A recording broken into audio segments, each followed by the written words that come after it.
Hey, Carl Big Daddy Bachtel here with my virtual crappie fishing seminar. And it is March here in beautiful Ohio, and I will be talking about crappie fishing.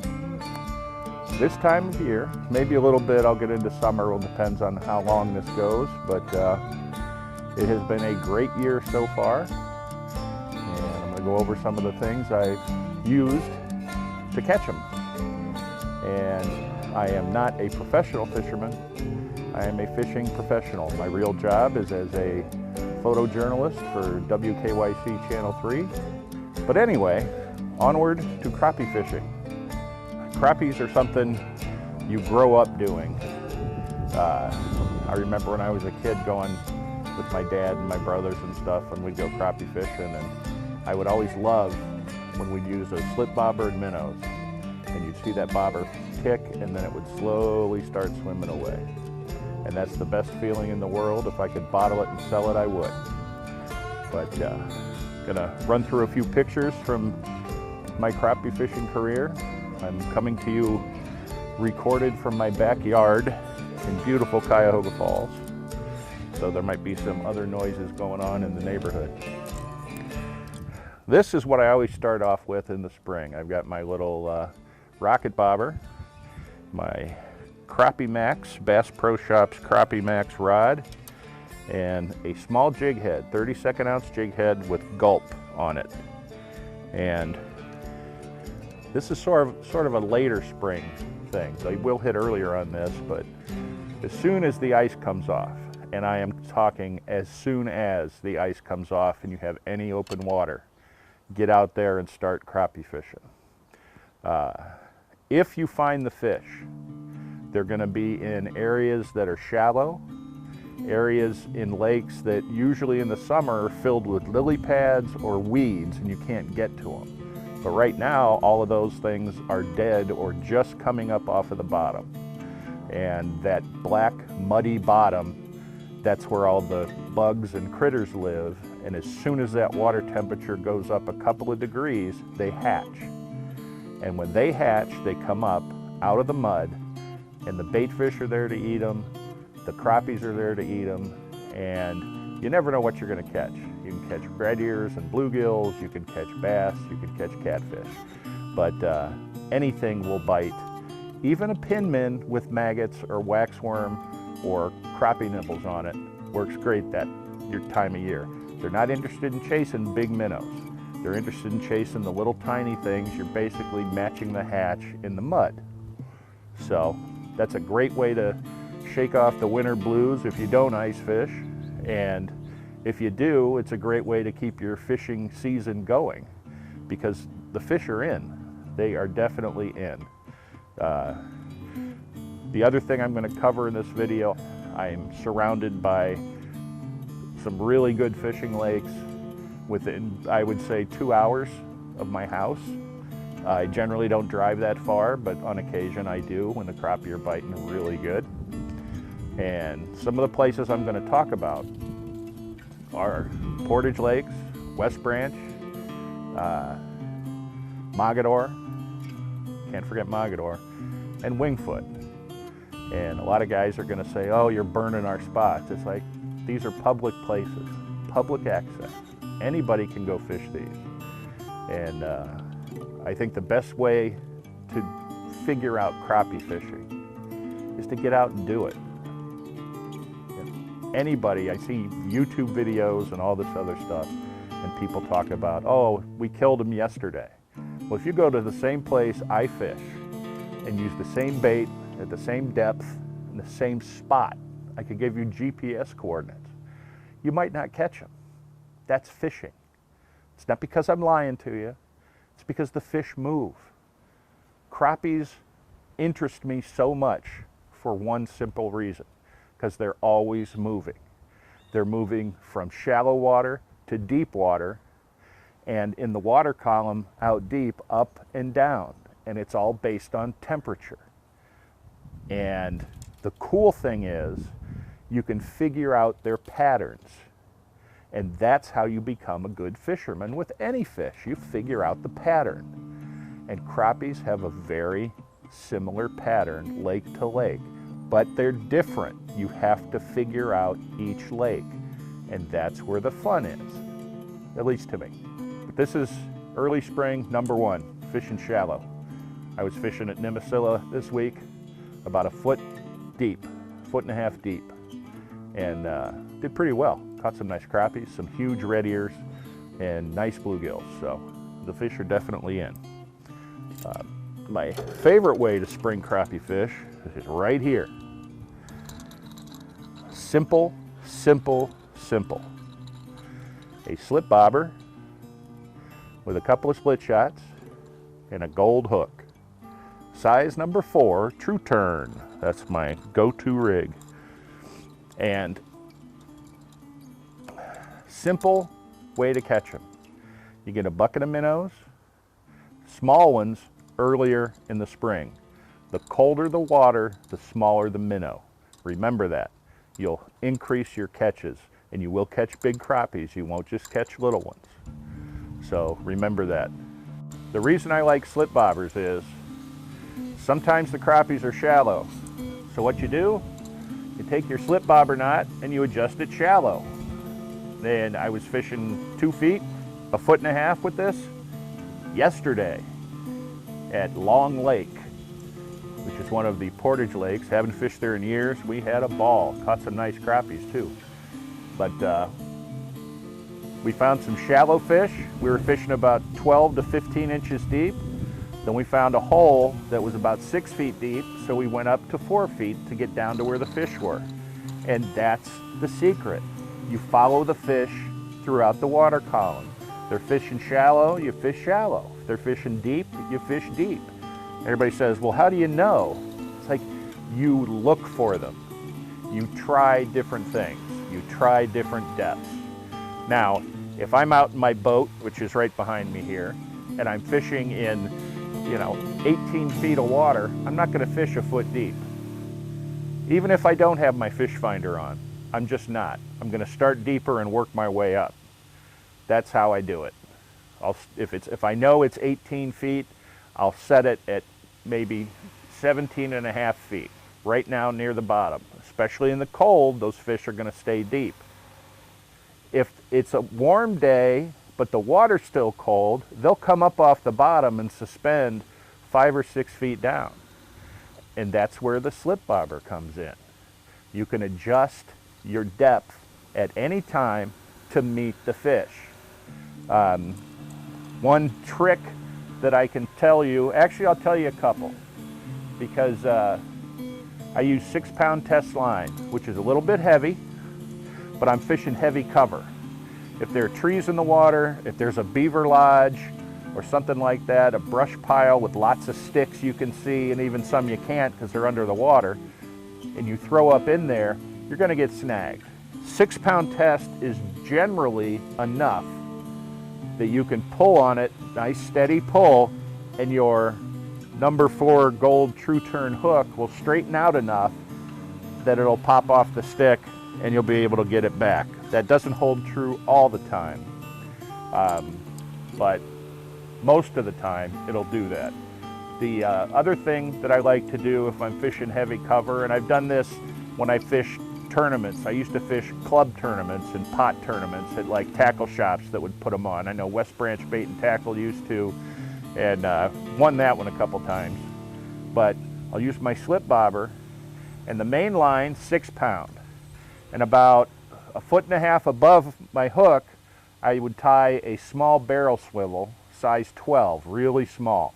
And off the barrel swivel, the line to my hook would be 3-pound test, which crappie do get line shy, so sometimes you got to go way down in size for your line. We're fishing tournaments, so it's a little different than just fishing for fun or fishing to fill up the freezer. But what that does, if you're in heavy cover and you get snagged, that 3-pound test will break, and you don't have to go chasing your slip float all the way down the lake or have a marker buoy there so everybody can see it that's fishing with you. So good idea and it helps with line twist, because you will get a lot of line twist and you'll have to change your main line every 2 or 3 trips, if not more. But That's it. That's how I fish slip floats. I use a fairly decent sized bobber so I can cast it a mile, and I'll put enough weight on just to get the bobber down to where it's the least buoyant and will sink faster with the least amount of pressure from the fish. So that's about halfway up on these little inexpensive slip floats. Whenever you're setting your baits on your slip floats to catch crappies, and anytime you're fishing for crappies, even with jigs, even with plastics, anything, always, always, always set your depth above the fish. The way crappies are built, their eyes are up high and their mouths are angled like this. I know, right? They always feed from below and come up underneath. I said always, didn't I? That's not necessarily true. They will go down, but they'll attack things from underneath. Crappie fishing in the spring is awesome. And last year I made a little video with my son Sam at Portage Lakes. He's the video offspring in the family. You know, apple doesn't fall too far from the tree. But he put together a little YouTube video, stuff we shot out at Portage Lakes. So take a look at that, and I'll get back with you shortly.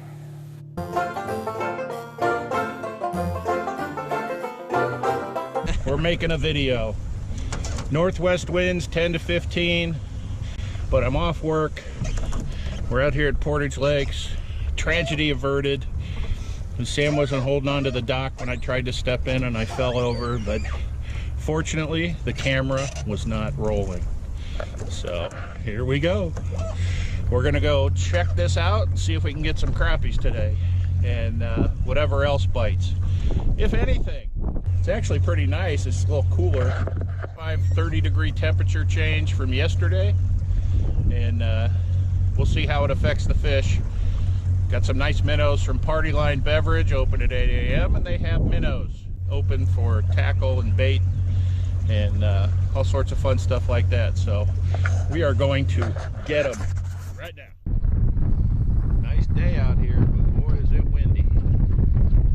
As you can hear, I'm sure. I did get one, about 8.5 incher, but I don't care. Look at how colored up these are, man. Nice little fish.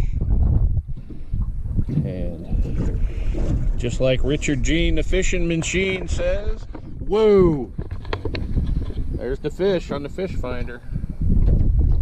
See my rants? They're swimming through now. So, well, my little portable model working great.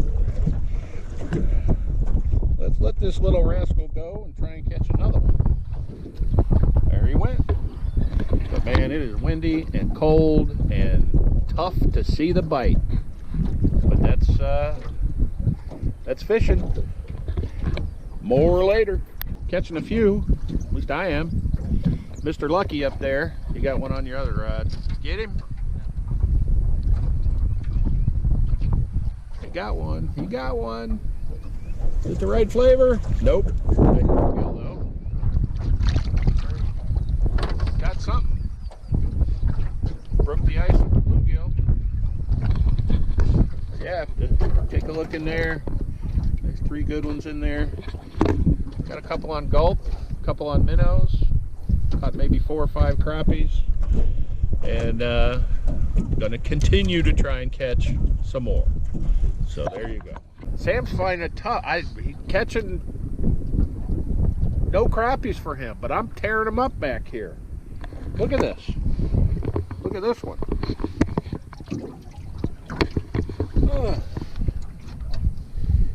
That is a big male black crappie.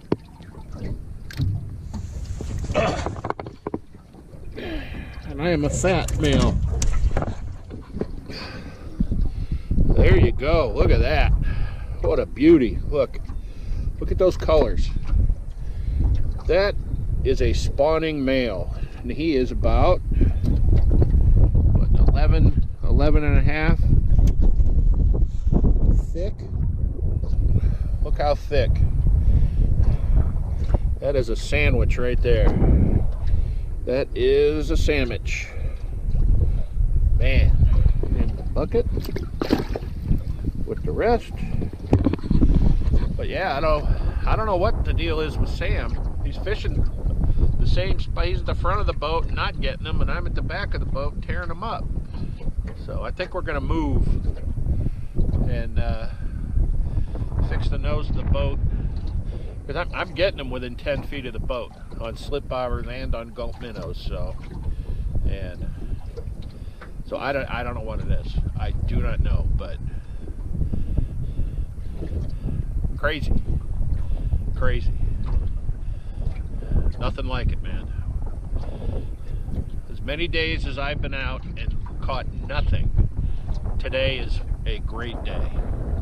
That's all I can tell you. So again, fishing about 10, 11 feet and 3 to 4 feet down on a slip float, and about 4 feet down with the gulp minnow. I'm just letting it bounce around in the waves, and they are whacking it. So gotta get back at them. See ya. Yay, another country heard from. Yep. Let me see him. Hold him out so he looks big. There's a little crappie. There you go. Cool. Almost. The kid strikes in the breeze. He finally done caught himself one. Woohoo! Well, we're gonna call it a day. Did okay out here in the bucket. Got a few nice ones in there. Big enough for fillet. Biggest one's probably 11 3/4, pushing 12. But Sam finally got a good one, about a 10.5 incher. It was funny because he would catch bluegills and bass and everything, and I was just catching crappie after crappie after crappie, and it was sort of funny because he's 10 feet away from me and he could only catch bluegills and bass. But that's okay. Yep. We got them. We got a couple to eat, threw a couple back, lost a couple too. But it was fun. Good times out here in Portage Lakes. So until next time, see ya. Catch of the day here. Look at that. Sam got a plastic chair covered with mussels. Holy crap. Got the anchor stuck on that rascal. Yeah, throw it in.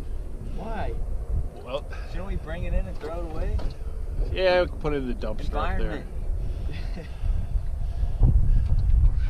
Holy moly. Can't catch a crappie, but that thing's loaded with mussels. Put them in a pot. All right. Watch the oar.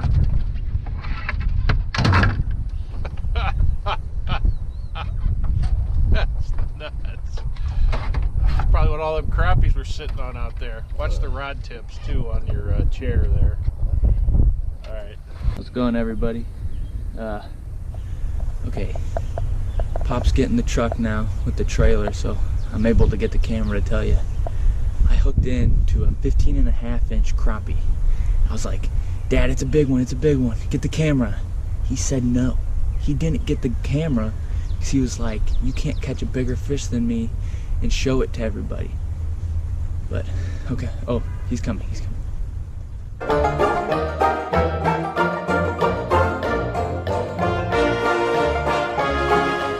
Welcome back, and we are going to have some fun now, because right now they're in pre-spawn. They're just starting in pre-spawn, where the crappies are going to go into the shallow coves and shallow cuts where that dark black muddy bottom is, and they're going to be eaten heavily. And as the water temperature warms up, they're going to get more and more active and more aggressive. So usually about mid early first week, second week of May, the fish are going to be starting to move shallow. And I always tell people, Mother Nature tells you when the crappies are very shallow and spawning. You'll see the dogwoods coming in. If the dogwoods are blooming, the crappie are shallow. You'll have great luck fishing super shallow, foot of water for crappies around heavy cover because they're up there spawning. Here in Ohio, crappie fishing can be sort of tough because we've got 4 seasons.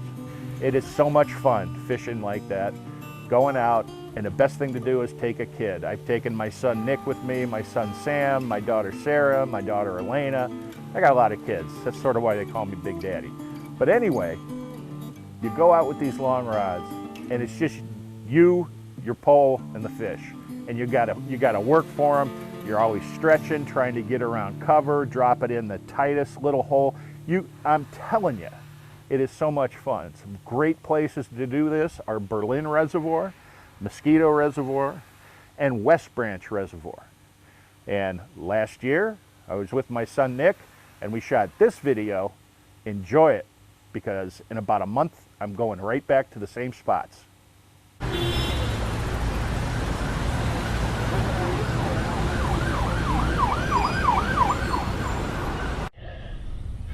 Welcome to another edition of Fishing with Big Daddy. To do something we haven't done in years. And we are out here at West Branch with the long rods. We're gonna do some dipping. I don't blow the spot here. And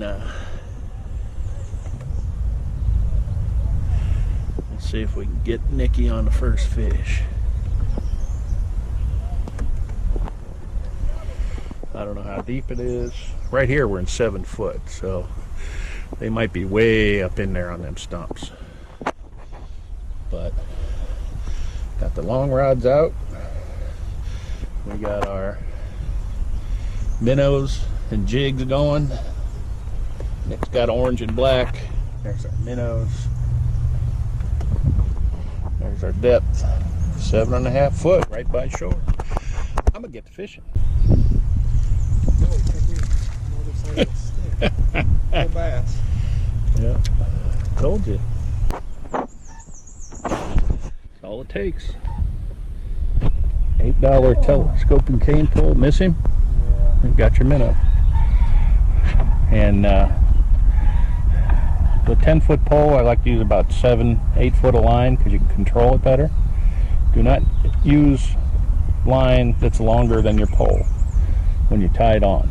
And we're using 10-pound test today because it's a little bit heavier in this cover, and you just got to work. It is work, but the reward is something else.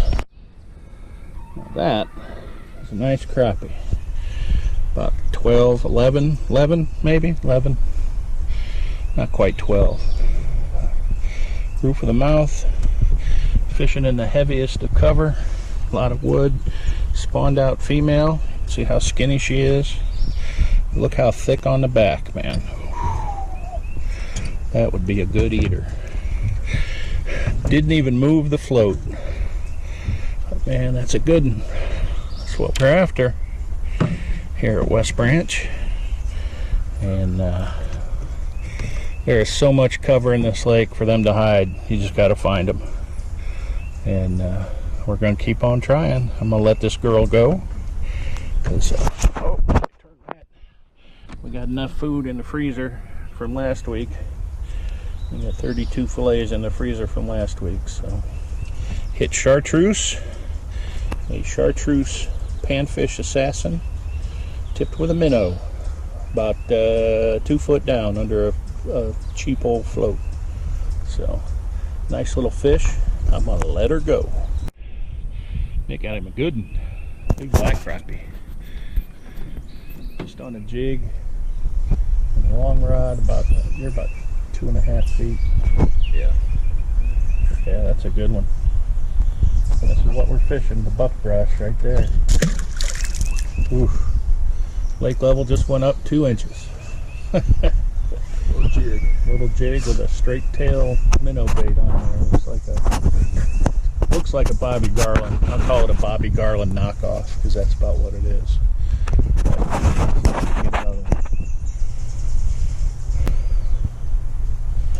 Saw one, he came up and ate it right at the surface. Oh, he had another one.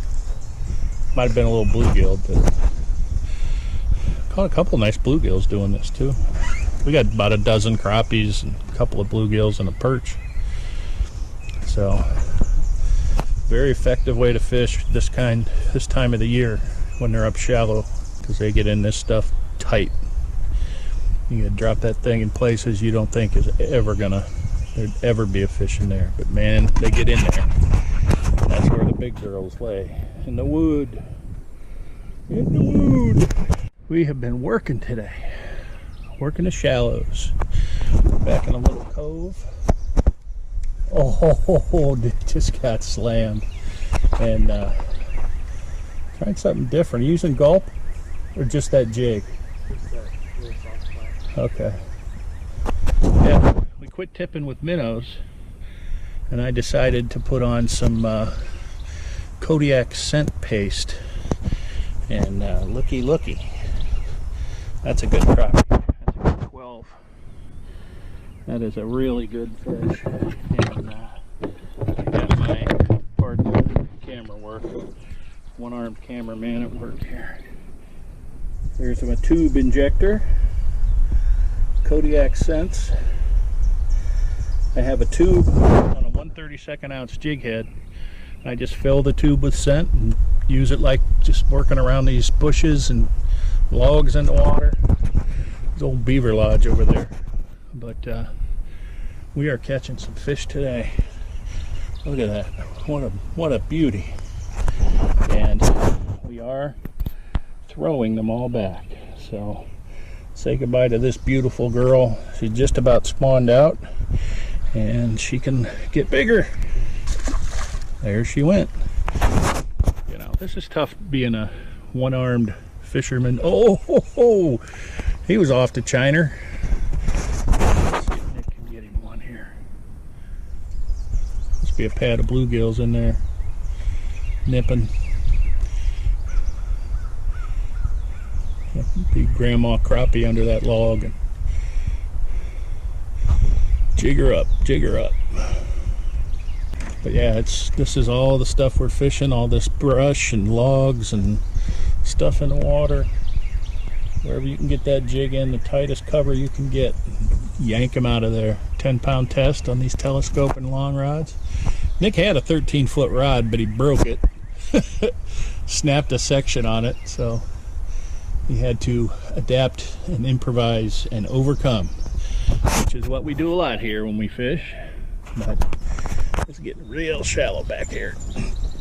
I don't want to get stuck, so I'm gonna start backing us out. But man, what a day. What a day. These telescoping long rods are so much fun. That float jumps, pops, makes a squeaking noise.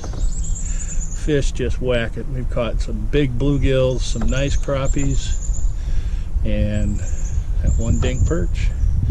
But we're gonna keep going.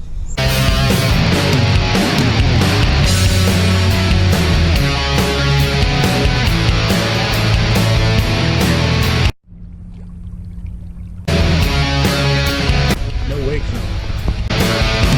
There's the secret weapon right there. Kodiak minnow scent. Stuff works, man. This fish hold on for just a second longer and then set that hook and wham. A little bit of scent in there. Stays on the jig. Comes in all different flavors. We're using minnow today because they were hitting minnows, so I'm gonna have to try the crawfish scent. Maybe if we go bassing, use it at the pond or something. Oh my God. I'm just sitting here daydreaming, just yapping away. Nick's like, my float's gone. Set the hook. Boom. Nice big fat one. But when Nick's yelling at me about my fish, look what he gets. One right after another. Oh, it's probably like 13. Oh, that's got to be Fish Ohio. Tape out. This is bigger than mine, of course. Okay, there. 13. Yeah, right at 13. There you go. 13 incher. Mine's about 11 maybe. Man, super fat too. But it's funny. Yeah. You can look at the shape of them. Because mine, Nick's is 13, mine's about 12, it looks like. Okay. 11 and a half. But you can see how much wider it is. Spawn and female. See Yep. the belly? Alright, now I'm going to put her back. Okay. I'm going to put this one back. Here we go. In the handy syringe, you just put it in the back of the jig. Fill her up. There you go. Full of scent, ready to go. Doing. That's a good fish too. Man, they're thick. There you go. Dip it. Welcome back. I hope you're enjoying the video. Talking about spawn, we had so much fun that day, just laughing. And I have had days where we'd fill up a 5-gallon bucket. The only thing, and as I said in the video, is return the big females so they can spawn. Keep those genes in the lake. And if you're going to keep any, keep the males, the smaller fish, 12 inches or under. Keep the big ones out there. Let them live, let them make lots of babies so those big fish keep growing and growing and growing. Now, later in the spring, what they do, the females will drop their eggs and they'll go stage out near the nesting area. But the males will stay on the nests and guard them from anything coming in to get the eggs. Late in the spring, mid-May on, probably to beginning of June, everybody's a crappie fisherman because they're so easy to catch. They're usually close to shore, lots of shore access. They're in really, really common places that people can find them really quick. Shoreline areas, weed edges, points, the tree falls, stuff like you can cast to them. They'll get up out in front of trees and hang out there. Every year we go to Mogador, usually mid-May to beginning of June, every weekend, because the crappie fishing is so good. Last year we made a video, imagine that, me and my son Nick, and this is a mid to late spring trip to Mogador, and we caught a ton of fish. We threw back a ton of fish too, but Nick was even getting them on the fly rod, using a little sinking minnow pattern, and it's just fun to watch. So take a look at the video. Carl Bachtel here, out on Mogador with the kid, catching some crappies. Found some. Keep, I don't know what we got, 15 nice spawned out males up there guarding the nest. No big females, which is good. I wouldn't keep those anyway. But we're breaking a cardinal rule of fishing. You never leave fish to find fish.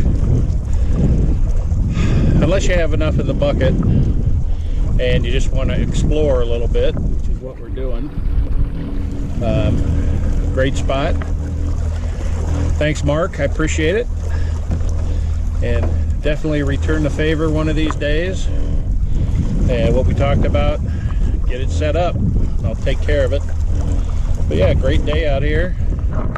Beautiful, sunny, not a lot of wind. And for those that think, oh, he's got a cooler full of beer, it's not. This is our tackle box. See? Nothing to drink but Gatorade.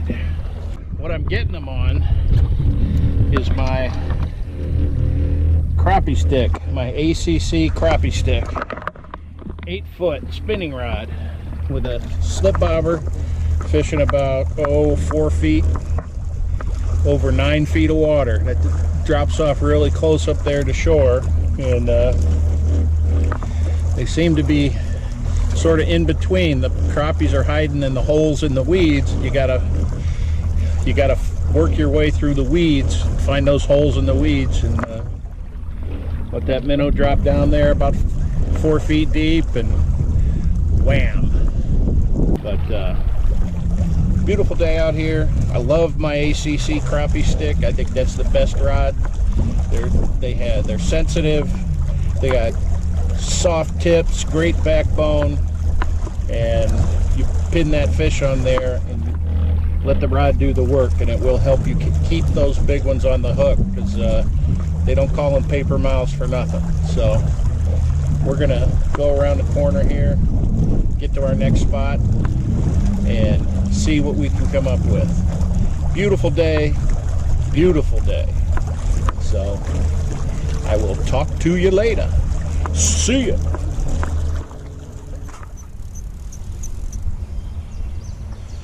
Fat little rascal. Yeah, that's a good one. It's a good 8. You want to keep them? Sure. It's a taco. Yeah. Real thick. Now you're gonna make me bend over and. Yeah. That's what I'm talking about. Dark spawn. Good shot. Woo.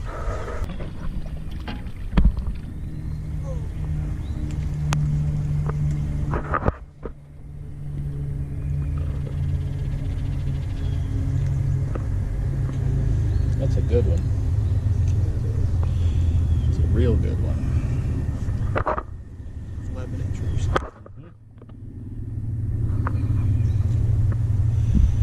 There he is.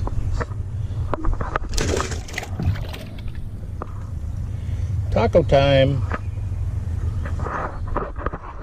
Of course, he tangled my line up, so I can't catch one, and threw my minnow back. So now I have to rebait. Unbelievable. That's the way it goes here.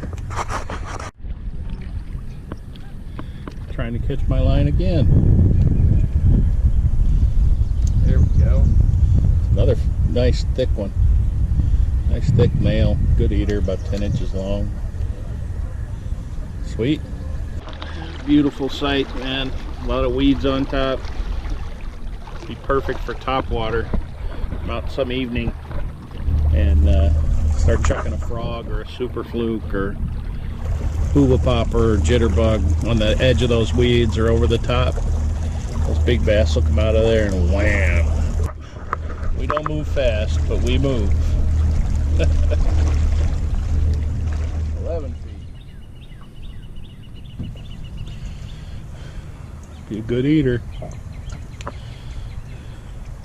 Catch him? Yeah. We got enough. Once again, he's catching more than me.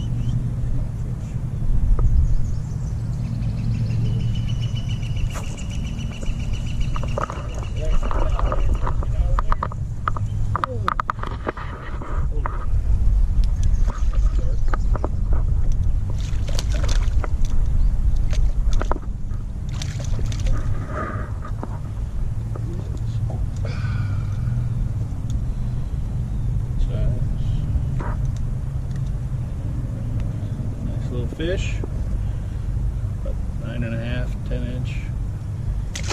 Go back and finish what he started.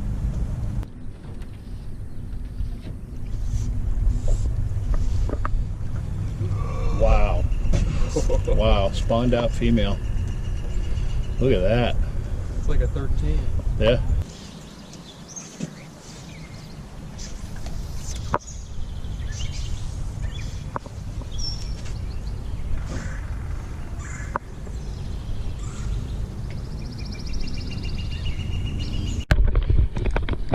get him in. Oh, I got the stick. Nice. Nice white crappie. Fat belly. Yep. Good. And she's gone. It's a beaver, I can hear him.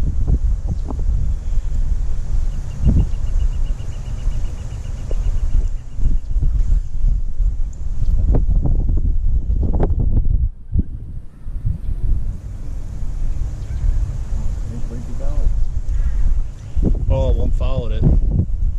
Saw the wake.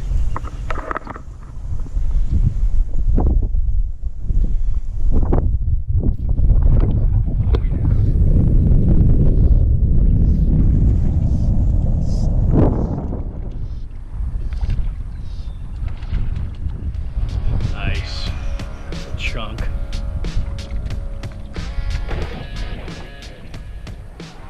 Fly. A little skunk fly. Crappies, if you learn their patterns, you can catch them all year long. And it's not that hard once you figure out the pattern. It's different for each lake, and it takes time to do. So get out there, enjoy your spring, stay safe, and catch a load of crappies. More fun than a little bit. Thanks for watching.